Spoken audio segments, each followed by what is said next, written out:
Hey, buddy. Kelly Wilson, how are you? I'm alright. How are you doing? I enjoyed that disc golf. Good. Although technically it got worse. Yeah. I mean, not by much. Yeah. One stroke. Lost a incredibly loyal and reliable disc the last time that we played. Mm-hmm. So I'm trying out the new discs. I think I got one figured out. I think I got one that's somewhat reliable, but there's 2 or 3 in my bag that are just useless. Out of like only 6. Yeah. We got like a great putter, and then a backup putter, and then the other 6 discs. Like I think only one of them, or the other 4 discs. I think only one of them is reliable. Mm-hmm. I almost lost my favorite disc today, but you were able to snipe it out of a tree for me. Yeah, one of the that's what that one disc is good for. Yeah. One of the discs I threw was a white one that has been with me forever. I think it might be the oldest one in there. Mm-hmm. And I pulled it out and I was like, I haven't used you in forever. And then did a drive and it was like immediately obvious why. Yeah. Yeah. But then several holes later. Were you just ready to give up on that disc? Yeah, I mean, that was a super thick tree. I wasn't going to throw more discs at it and lose more. But like even before having seen it, were you like, it's just gone? Yeah, I mean, I knew it was up in the tree somewhere. It didn't make it to the ground. Mm. And it was a really girthy tree that we weren't going to be able to shake. The one that I lost, I threw it like a dummy. In my mind, there's like only 3 or 4 ways that you can throw a disc, and sometimes I get 2 of them confused. Mm. And I think that it's, sorry listener, but I think that it's going to go up and then back down. So I'll forehand it intentionally up instead of just like sideways. Right. Thinking that it will first dip and then come back like this. And instead it goes up and flattens out this way. Yeah. And that's a reliable thing. I literally did it twice in a row, where like I've made that mistake before, and when it comes out of hand, you can tell almost immediately that it's not going to turn, it's not going to dip and then turn, it's just going to turn. Right. And when I did it twice in a row, I was like, I cannot believe myself.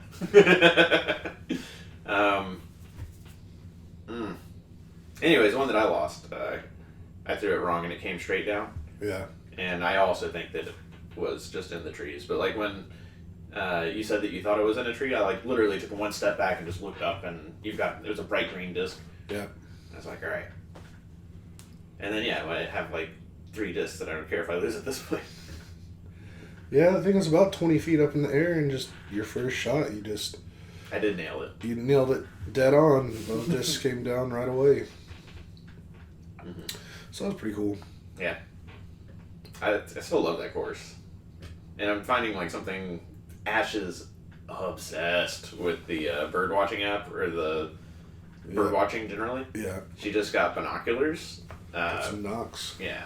We've got this, I think I've talked about it like 3 or 4 times on this podcast, but there's a dude named Jeff, no, just Jeff, we don't do last names, that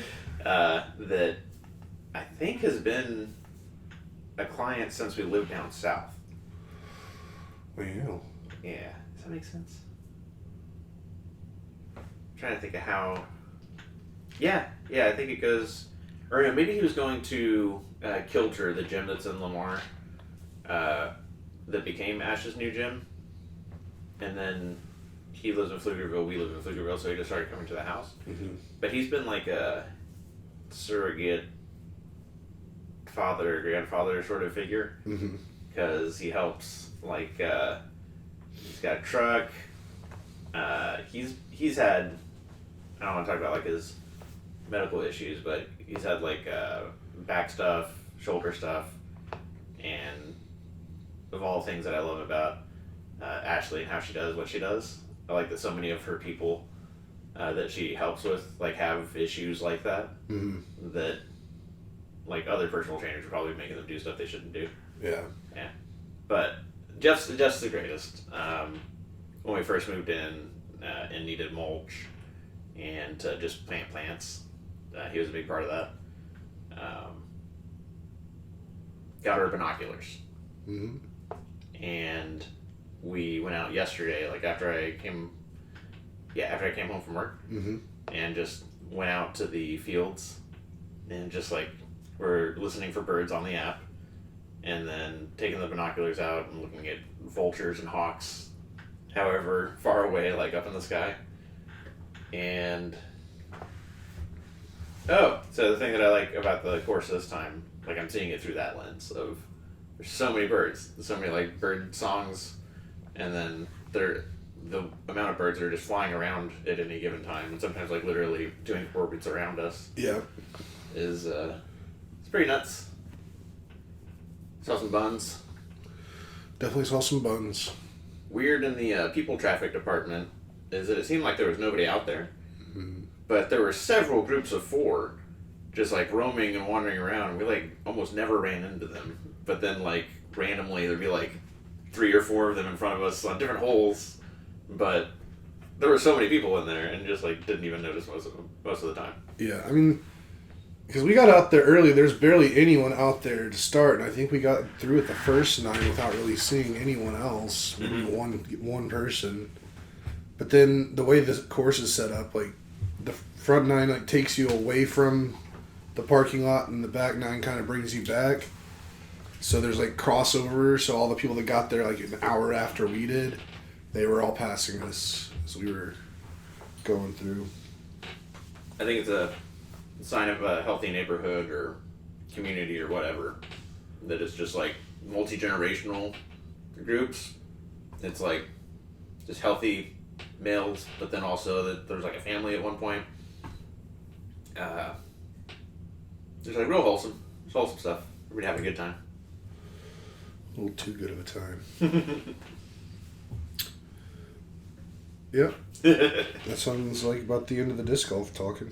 We were pretty close. No, not Oh, that. We were pretty close most of the time.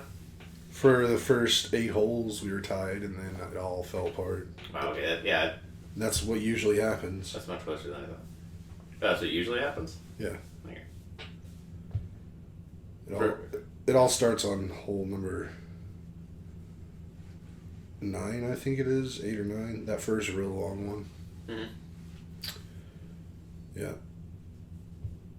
I always assume we're going to have like a 9-stroke hole. Mm-hmm. I don't think I've gone over 5 in a while. We can look. I think you had a 6 today. Maybe I'm wrong. I had a 9 today. But that was also because I just kind of gave up. I just didn't want to throw it into the woods anymore. I came within 10 feet on a pretty far drive of getting it into somebody's backyard on that last hole. Yeah, you got 2 6s. Dang. I'm 3 and 5. I only got 2 6s, but I got a 9. Bunch of 5s. You parred holes 2, 7, 10, 13, and 14. I parred hole 12. Everything else was over. Yeah, I guess that back 9 is just generally harder. Yeah. And, I mean, I know I'm never going to be able to actually compete with you until I figure out a shot that goes left to right. Uh-huh. Because the only shot I can throw is right to left. So, Yeah. on the holes where you have to go right around some shrubs and trees and stuff, I don't have an answer for that. So, until I do.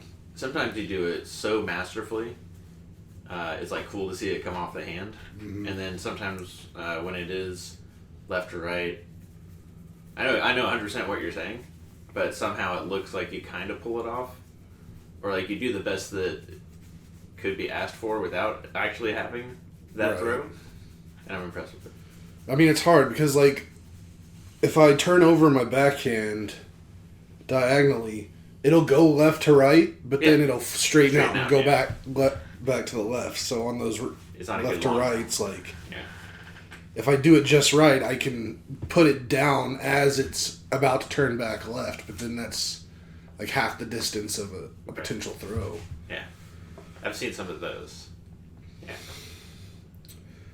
So, gotta get my bitch arm where I can throw a forehand again. My shoulder's only getting healthier. I don't know, I feel like mine's getting worse. It's not even my bad one. Oh, lefty's the bad one. It's not even that bad anymore. The old metal plate and like 11 screws up in there. Mm-hmm. That'll be like the next medical thing I do. So I get some like shoulder scans. Mm-hmm. Tell me why it's doing what it's doing. It feels like it feels. Yeah. But I think it's getting better anyways. I think last Sunday I was doing squats with Ash, and like the first time I put like a really heavy weight on the shoulders, I feel like it really pushed down on my shoulder in a way that I really needed. But then also with like so much force and non-giviness that it may have moved it in a way it hasn't moved in a long time. I think it helped. Felt a lot better after that. Nice. Yeah. Checking your old notes. No, I was responding to a text. I don't have many notes for this one, but I do have some. I went a little, I don't know. I fixate on things sometimes, and then I have to learn more about whatever I'm fixated on. Mm. I got on I'm a big map guy, right? For sure. Big old map guy. I got on this. I saw something online, and it made me just get into this a lot. And I have 5 geography fun facts that I came to find out, along with a whole bunch of other geography type stuff. But we'll start with the fun facts. Great. By square mileage, Michigan is 3% larger than the entire United Kingdom. Okay. So I think a lot of my information is what states are compared to what European countries. I like that. Michigan is 3 square miles bigger? 3%. 3% bigger. Yeah, by square mileage. By square mileage. Montana is 6.7% bigger than Germany. So when you think about Germany, World War II, trying to take over the world, I think like Montana trying to take over the world, that's pretty... Is Texas much larger than Germany then? Oh, yeah. Dang, okay. I'll get to Texas stats here in a minute. Okay. Maybe thinking like France is the same size. The southernmost spot of Europe has the same latitude as Little Rock, Arkansas. Cool. So that's like a bit north of here. Mm-hmm. That's the south of south. I really kind of put into perspective where Europe is in terms of latitude for me. And then when I got on the latitude kick, I was like, yeah.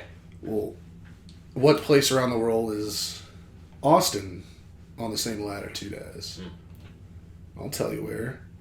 Cairo. Okay. Which, I don't know, I felt like Cairo would be further south, but it's not. Yeah, I guess I think of it in distance from the equator, because that seems right to me. But I feel like I respect that. We're also on the same latitude as Wuhan, China. That's something. That's definitely something. And then, last latitude-related fun fact. Corpus Christi and Mount Everest are on the same latitude. Neat. Cool. Which is another just kind of weird thing for me. So those are my geography fun facts. But then I had a breakdown of basically a good number of like what state is the closest, like, or what European country is the closest relation to square mileage in terms of states. Can I just say first, the Austin Cairo thing? Mm-hmm. You're thinking about the weather? Yeah, I mean, Cairo's like a desert. I'm glad we don't get Cairo weather here. Yeah. That would suck. I don't know, last summer was pretty bad. So, yeah. In terms of square mileage, Alaska beats all of everybody and everything because it's just massive. It's 565,000 square miles. Texas is the next biggest state at 268,000 So much more. square miles. I didn't count Russia at all in terms of Europe, even though part of it is Europe, but Russia is just like too big. We're not going to count Russia for anything. The closest country in Europe to the size of Texas is France. Mm-hmm. And France is 26% smaller than Texas. Wow.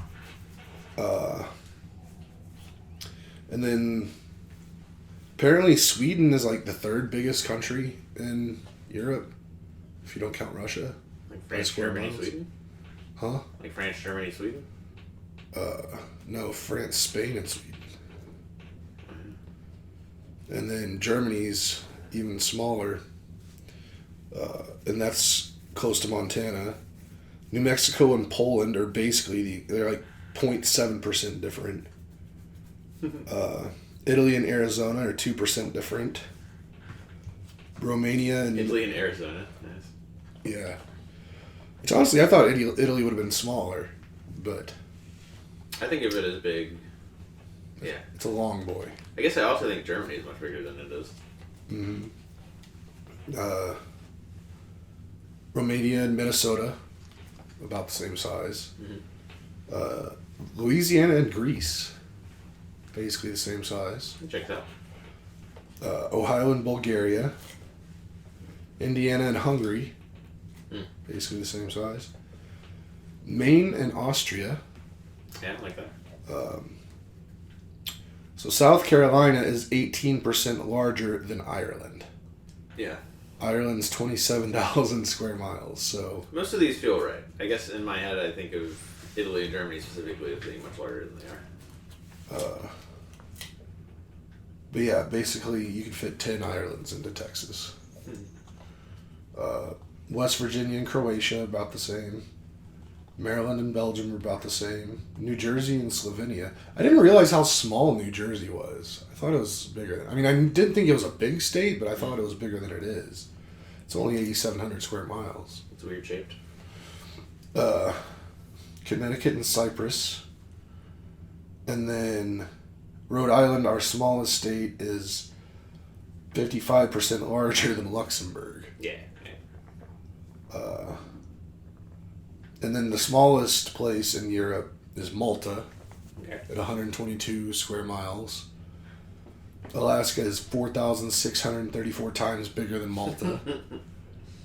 Does Vatican City not count? And then the very last thing I have on these notes, I don't count Vatican City. Hawaii, the size of Hawaii surprised me. It's much bigger than I thought it was. Bigger than Rhode Island? It's bigger than Massachusetts, Vermont, New Hampshire, New Jersey, Connecticut, and Rhode Island. Wow. Yeah. Wow. Yeah. So there you go. Those are Kelly's fun geography facts for the day. Okay. Germany and Italy are smaller than I think, and Hawaii is bigger than I think. Yeah. And it's also just weird to think about how, like, whole civilizations and countries and stuff are just, like, anywhere else in the world, they're just all so tiny. They're so little cute. Cute little countries. Uh-huh. People have been living in those areas for a long time. I know. I don't know, it's just... I wish I would have been a geographist. A geographizer. Yeah. It's a lot of fun. That was definitely... I grew up... I mean, I talked about these before, but my parents had a set of encyclopedias from, like, the 70s. Mm-hmm. Came with an atlas, and I was all about it. And those encyclopedias, too, were a big part of my life growing up. Same. I had an Encyclopedia Britannica set from, like, the early 90s. Cool. Had them all the way up. I had some of the encyclopedias up here into Austin.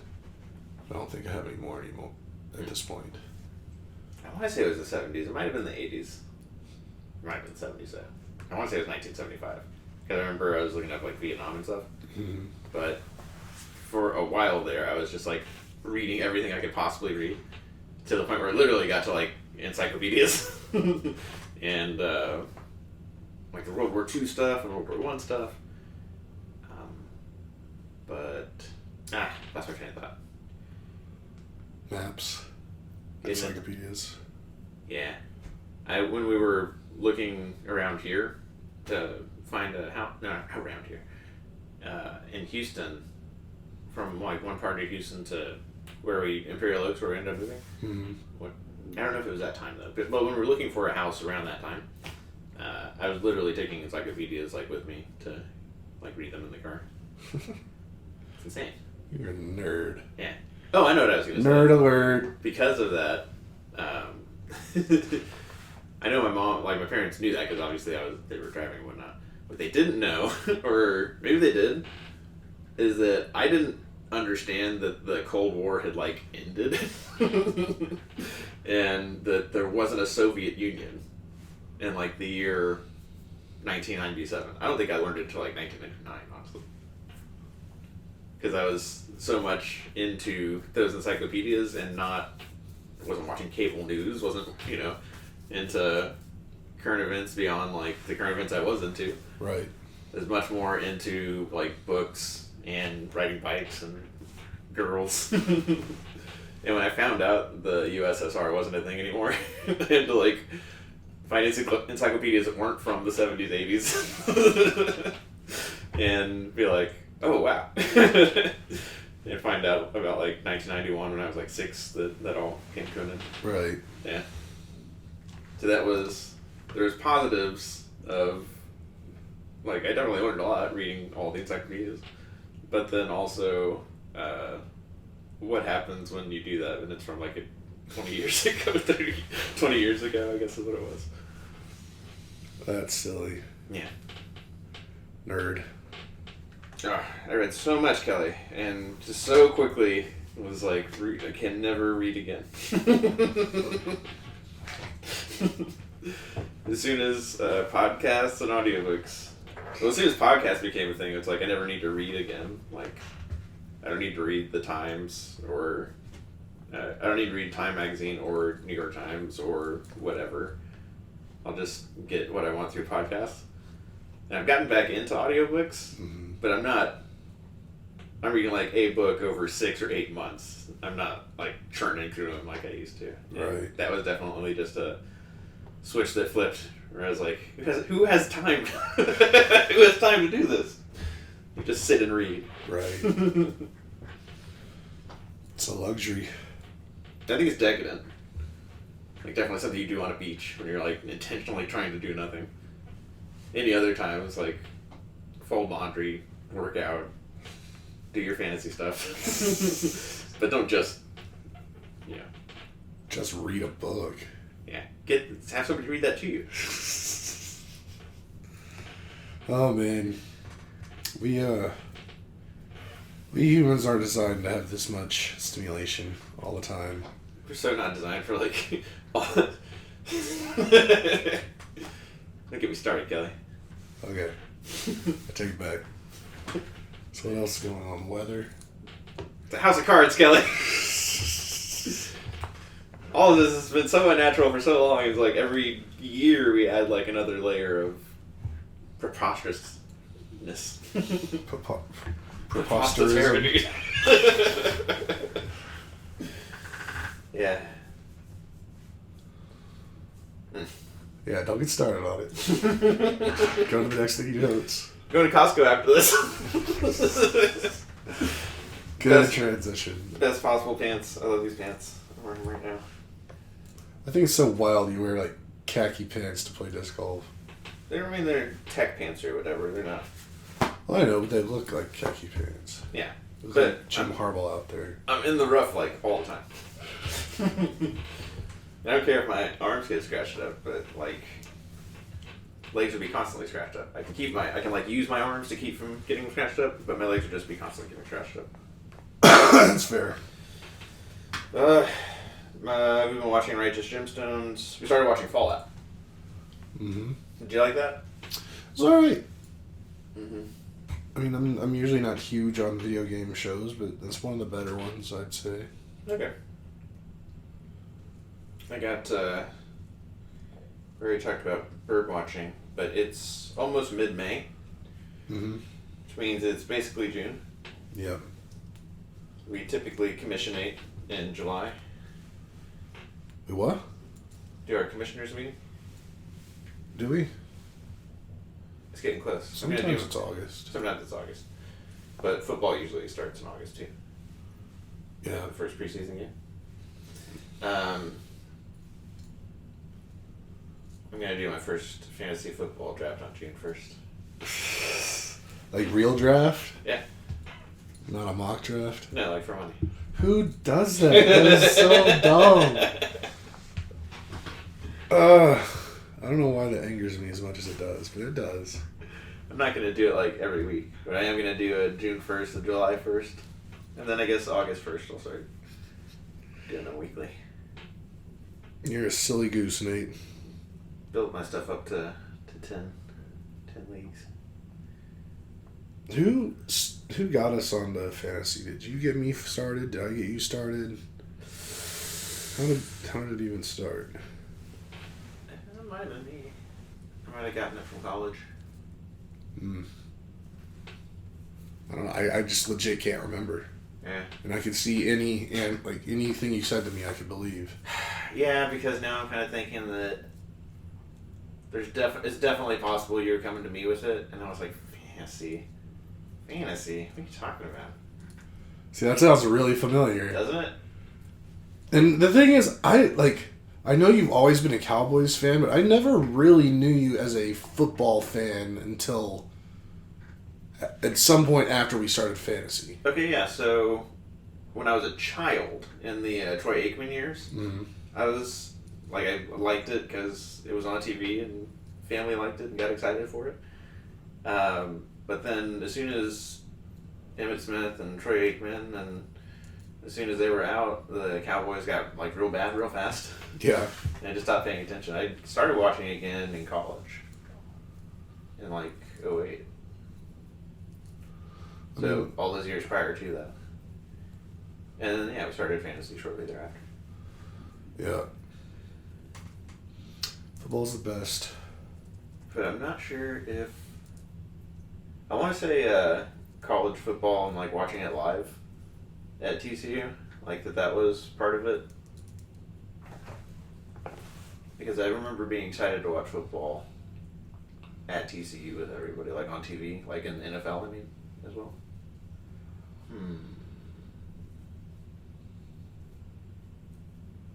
You know what? HD television. That was a big part of it. That was a big part of it because that was some of the first content that was like good HD, and it was over the air. So just you get a new HD television and you can watch it. I remember the very first HD TV thing that I ever saw was basketball in June. And because it was, I guess it could have been June. It was NBA basketball, and somebody was like, "You gotta look at this. It's HD," and you could see the finals might go into June. No, but it was at TCU, and it was there in the middle of summer. But you could see like the planks of wood on the court, and then you could see like the sweat on people. And I was like, "This is insane." And then I remember being excited to watch football like that, and then seeing that, and TCU like in the lounge or whatever, giant TV, and yeah, that got me excited to like watch it. So that's like a fun convergence of seeing real life football and being like, this is awesome. Like everybody's into it.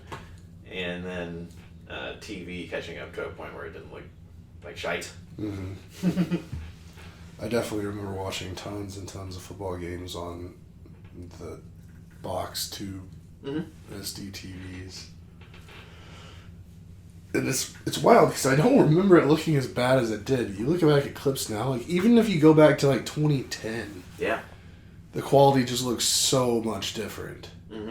When I'm talking about going back to like 95.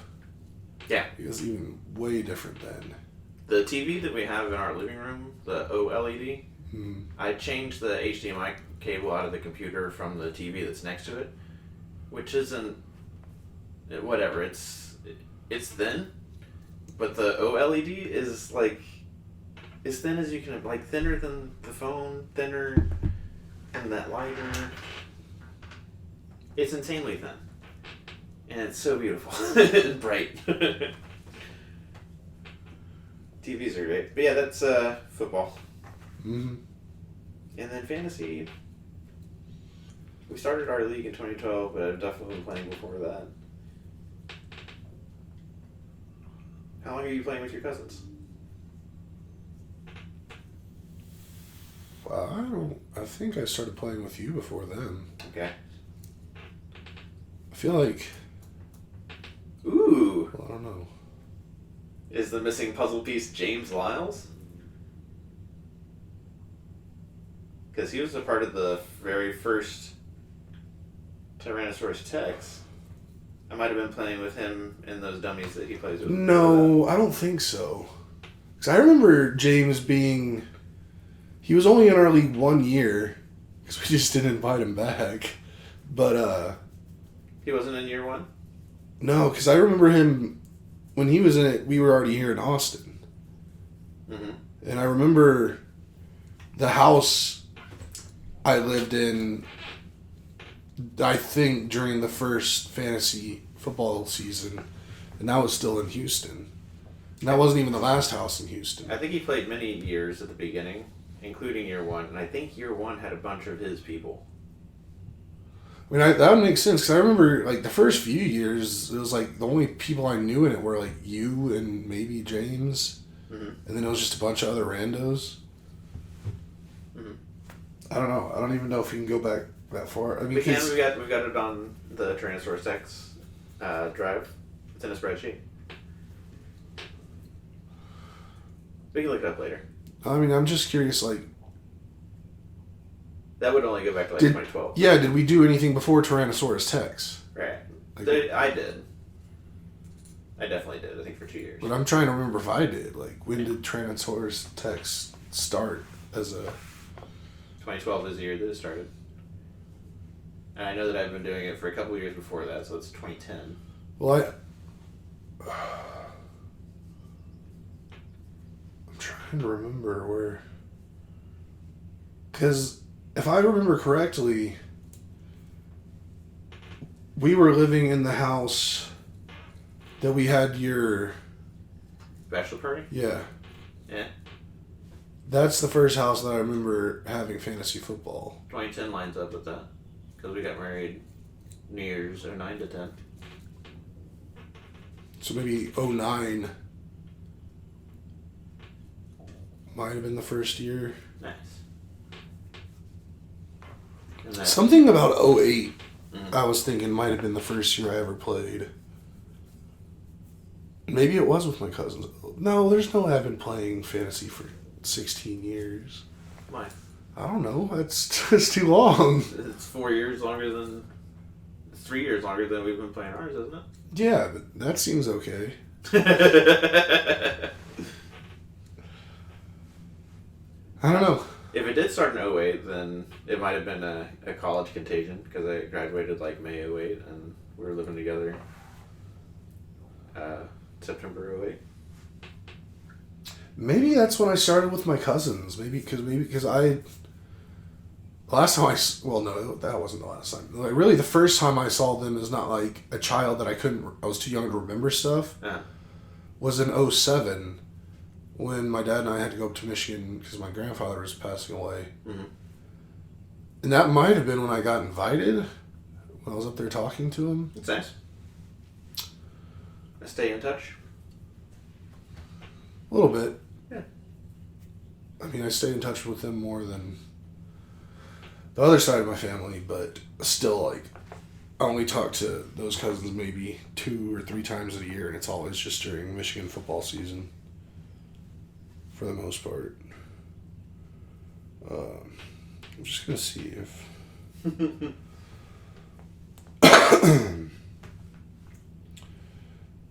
are you gonna see, Kelly? Tell the world. Well, I was trying to see if I could see my...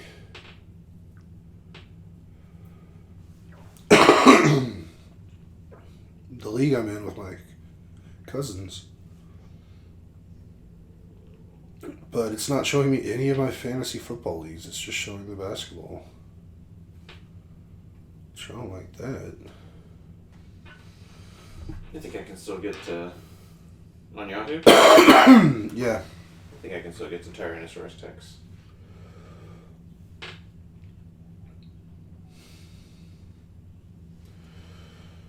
Yep.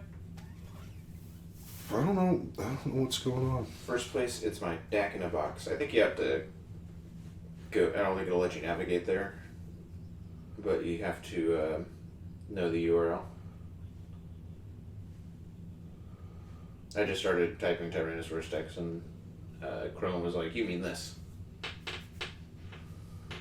Oh, yeah, I'm using the app. Oh yeah, no. See, I can see all the chats from the different leagues. Mm-hmm. Oh, wait, here, leagues. Here we go. Wait, no, that's just still chat. Why can't I go to the actual league?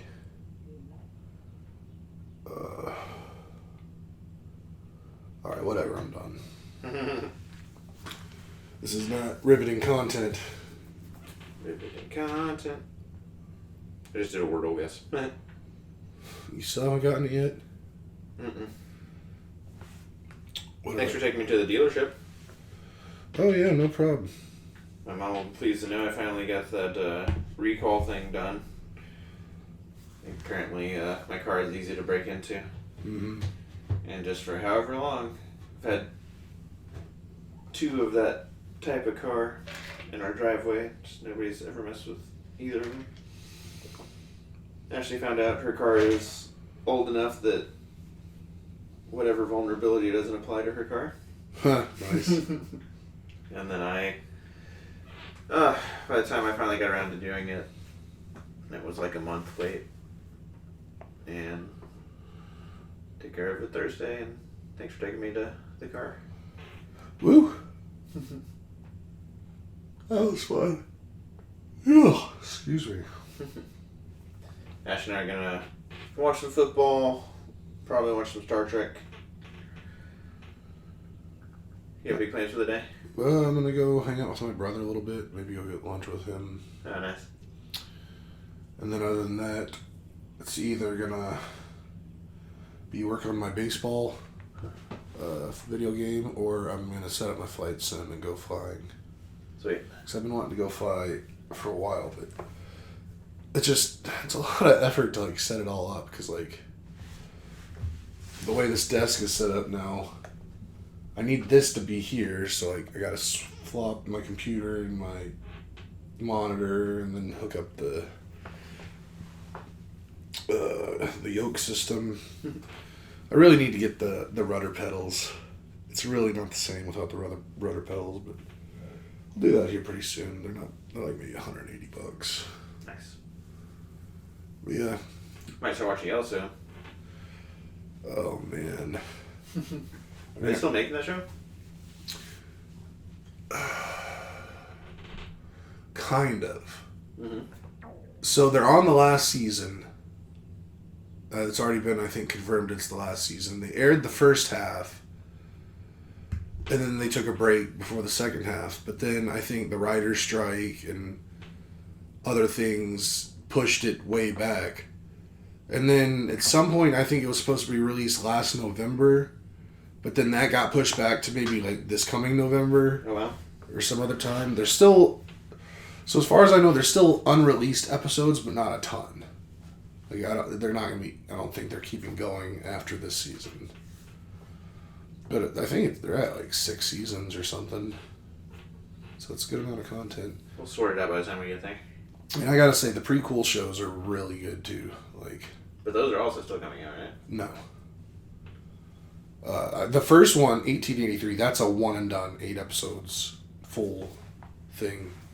It's done. Because the thing is, these shows are then building off the last show, so it's like kind of continuous, but they're their own little pockets. And then right now I'm actually watching 1923, which is the next show. It takes place 40 years after the other show. And there's only 1 season, and I'm pretty sure there's only going to be 1 season of it. They could push it to do, but it's not like something I don't think they can. They're going to flesh out for 6, 8 seasons. Right. But watch Yellowstone first, and then watch 18 whatever, and then 19 whatever. I think we really could start wherever you want. Like, I think if I had the choice to do it all again, I'd like to watch 1883, 1923, and then Yellowstone. But it's absolutely not necessary. And even if you start with Yellowstone, it's fun. Like, once you get done, like, well, there's still more content because you're going to be wanting more content because it's such a good show. I use Godfather rules, where there's the thing that's happening in the present, and then the next thing you watch is some context from the past. Yeah. It's all real good. Although I will say one thing about 1923. I think, well, I mean, this is not a spoiler. The stars of 1923 are Harrison Ford and Helen Mirren. Mm-hmm. Harrison Ford needs to hang it up. He's just getting old. Mm-hmm. Like, the dude's, I think, like 84. Mm-hmm. Even back in that day, I don't see 84-year-olds being that spry. But that's all I'll say. Yeah. Probably not a lot of 84-year-olds walking around in 1880 whatever. Yeah. But just the thought of everyone possibly, potentially watching the Yellowstone, getting to the YU, the Yellowstone universe, as I like to call it. Nice. The you. Yeah. You. I don't think you have to try hard to say you. Like, it's like YOU, but yeah. Maybe get into the yeah. Anyway, you cut it. Just the thought of it being a possibility just gets me so excited. Hopefully by the time we finish Yellowstone and then go back in time, there'll be like a Yellowstone 2064 in the future. It's possible. I can't believe how much money the guy that created this show has made. See, there's stuff I can tell you about him, but then it kind of relates to the actual show, so I don't want to spoil anything. Oh my god. We'll get there. We will get there if y'all actually watch it. The writer of the show, Tad Yellowstone. No, his name is Tyler Sheridan. Yeah, that's all I'm going to say for now. Okay. I just don't want to risk any spoilers. Because it's all so good. I'm going to go on believing his name's Tad Yellowstone. Fair enough. In the last episode is him closing a book telling a story to his son. Tog Yellowstone. Nice. I'm gonna get out of here. Alright. Well, everyone, you know the drill. Don't forget to like, subscribe, hit the notification bell, tell your friends. We love you, and we'll see you next week. Peace.